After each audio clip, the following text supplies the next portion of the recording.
So a lot of people ask me, how do you get your ideas? Illustrations by Pete.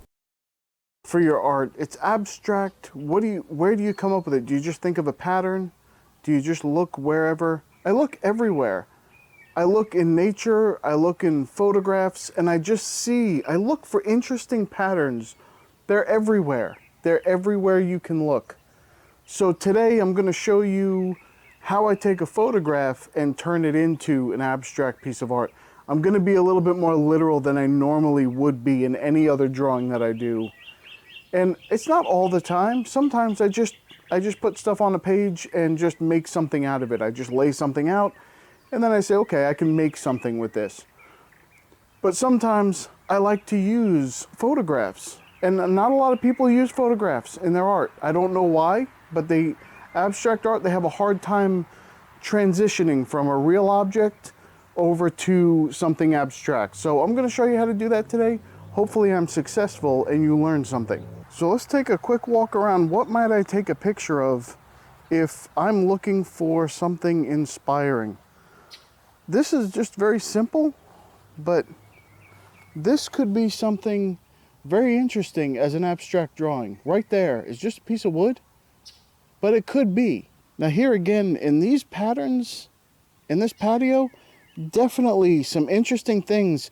That's a very interesting pattern right there. And so are these. I'd probably use them in drawings. And who doesn't like flowers? I mean, those are just the way the color comes out on those, and then the grass around it. That pattern, that shape right there could be a great reference. There's one of my favorite plants. I love this. My wife plants it every year in these little planters here that hold our little gazebo thing. And I love them. They get huge, massive, and the patterns on them are beautiful. You know, love drawing spiky things with just things hanging everywhere and long tendril things. This could be a great inspiration for that. If I could frame it the right way to get the pattern the way that I wanted to, then I would be able to use this. So those are just a couple examples. There are so many other things we could be looking at. There are anything from photographs of landscapes or scenery, plants, animals. I'm going to use a bird in this one, you'll see. Speaking of a bird, I caught that same robin. I think he has a nest in this bush over here. He was my inspiration for this drawing, but I'll show you he caught me again.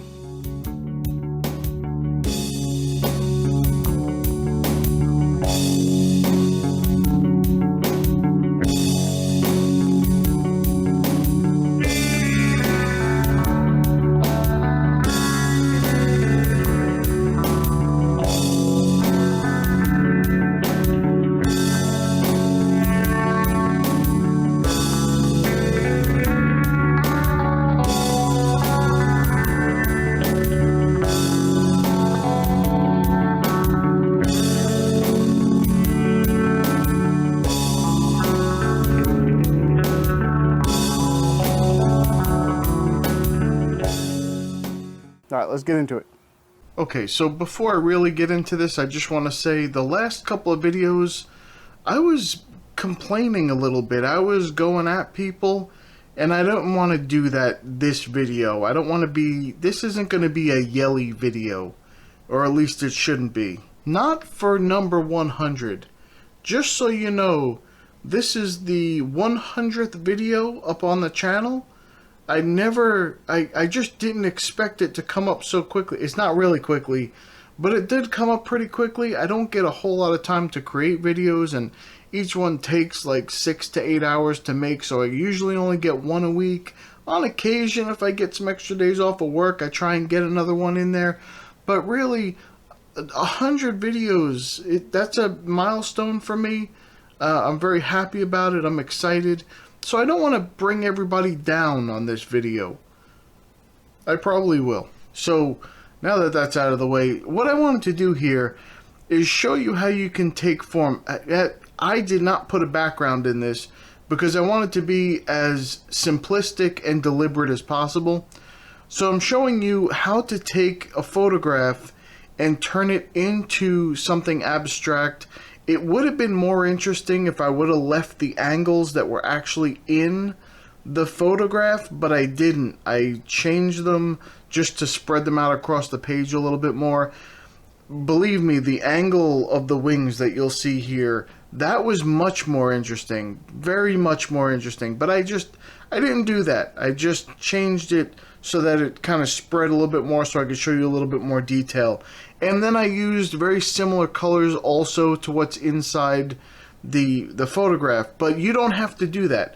I'm just trying to show you how it looks just like the photograph, how I use the photograph to get the effect of what you're seeing here. And that's really why I used the colors that I did, and that's why I used the shape and the form that I did. Really, if you're going to use the photo reference for abstract art, you want to make it a little bit more exaggerated. Not that there's anything wrong with this. I was actually quite happy with how this turned out, but I just want you to know, when you do this, you can change it however you want. You can make it into whatever you want. This almost looks like just a abstract bird almost, but that's not what you have to make it or turn it into. You can make it go however you want, just using this as reference, just for form and shape, which again I didn't do properly because I actually thought it was more interesting the way that the wings were folded up. But anyway, I'll do that maybe in a different one. So I'm going to do a couple of these though. I'm going to do some other ones that I'm going to show you the photograph and then show you what I make from it. That way you can see. You know, I made this video and then I came up with that little poll and I asked everybody, hey, you know, have you ever used photographs for your abstract art? And a lot of people said no, and some people, more than some people, most of the people said yes. I was surprised at that. Not a lot of people use real photographs for their abstract art. But then the one person, thankfully, whoever you are, thank you for saying, how is that even possible? Because, or how does that even work, I believe is the way I worded it. But because if no one said that, then I would have made this video and just kind of wedged it in. But instead, someone said that, so thank you, because it allowed me to relay this video in a way that I wanted to do that. So again, one of the things I think you should do when you do this kind of thing is put down light washes first, just to get the form and the shape, and then go over it with a little bit more intense color. You'll see me go over some of these same lines over and over again just to make them a little bit more intense and darker, and then I go back in with ink and make everything a little bit more solidified. I was gonna stop and not do the ink part, but I like line and wash. That's my thing. I really enjoy that. So I went ahead and I put that in here anyway. I hope you enjoy it, and I hope it shows you something. If you've never used a photograph for abstract art, give it a shot. Just a little change here and there. All I did here was really just minor changes, but little change here and there and make it look a little weird, and that's great. And there's all sorts of different types of abstract art. Of course, you can do like an abstraction where it almost actually does look like the actual thing, and then you just change it very minutely and someone says, okay, well, I think I see that original thing, but I'm not entirely sure. And this may have some of that effect a little bit. I put a little detail in the feather area, and you could say that it would look like a one-winged bird. But really, I just wanted to show you how that can morph into something a little bit different, a little bit, and then you can take it a step further and a step further and just keep going with that. So however it is you're going to use it, just know that there are so many options, and you can, if you don't have an idea what to do, find a photograph of something that you like and just look at the shapes and start playing around with them and exaggerating them and kind of spreading them out and pushing and pulling them, and see what you can get out of it to get an abstract piece out of something that's an actual thing. Okay, so have you ever made a definitive statement and rambled on for like 10 minutes and then you turn around, you were immediately debunked before you even finished wiping the sweat from your eyebrows? That's what happened to me. So I released a video on how you should make your watercolor more intense and use high contrast. And then the same day that I released it, I see a Steve Mitchell video over at Mind of Watercolor, and he embarrassed me with these light washes that he was using with his line and wash, and they looked 100 times better than anything that I do over here. It made me look like a toddler, like trying to get on a roller coaster when it says you must be this tall. That's what I felt like. And his drawing was soft and it was pleasing and relaxing, and mine looked like a flamingo threw up on an octopus. And so the octopus then tried to mimic the color of the throw up and like the environment. So anyway, today I started out with a light wash. And then in this abstract line wash, I started out very light. And then I added some intensity to it because, like I said in the beginning, I like high contrast. I like poppy colors. Even if it's a muted palette, I just like the way that they pop. They're beautiful. Watercolor, beautiful colors. And I like to show them off. So really, the moral of this story is just do whatever you're going to do anyway. Even if someone does debunk you immediately, it doesn't matter. They do what they do and you do what you do, and we all have fun anyway. Is that uplifting? I hope so. So I don't mention this a lot, and I try not to bombard you with this kind of thing, but I just wanted you to know that if you have trouble with finding reference photos, and I don't know why you would, because in the world of the internet, you're using a photo and not making it look anything like the photo that's here. So I get it, you have plenty of options, but just in case you don't, for any of the patrons over on Patreon, I am posting crappy reference photos of mostly birds because that's what I like to take pictures of. But I'm going to get some other stuff in there, and I'll get some other photo references in there, and you can steal them and take them and do whatever you want with them. Claim that you actually took the picture. I don't really care.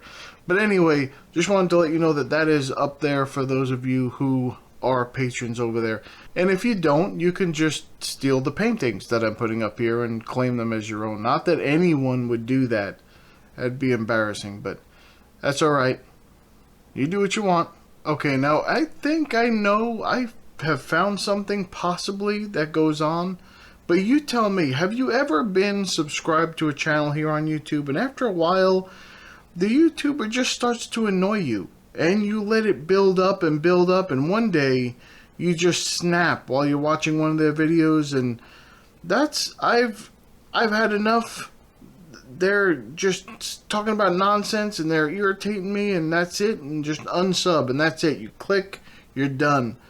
And I've seen that happen on here. I think sometimes I release the video, and that's what I just imagine. I release a video, and I lose a subscriber on a brand new video, and I'm thinking it must be my videos haven't changed that much from week to week. Over longer periods of time, they change, but from week to week, I'm fairly consistent, the same thing. So the only thing I can think of is they hear me yammering all the time, and they're just like, oh, I can't stand this anymore. I'm done with this. I got to get out of here.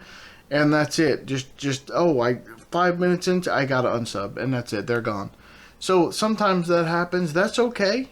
I get it. I've done that myself on other people's channels. So don't feel bad if you've done that. And later, sometimes I go back to that channel and I'm like, oh, that guy's not that bad, or that lady's not that bad, and I'll subscribe again.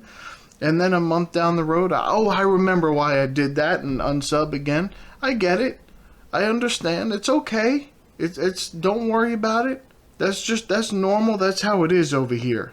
So, because I know these people, all of you watching these videos, the more videos you watch, you develop a little peat-sized hole in your heart, and I'm the only one who can fill it.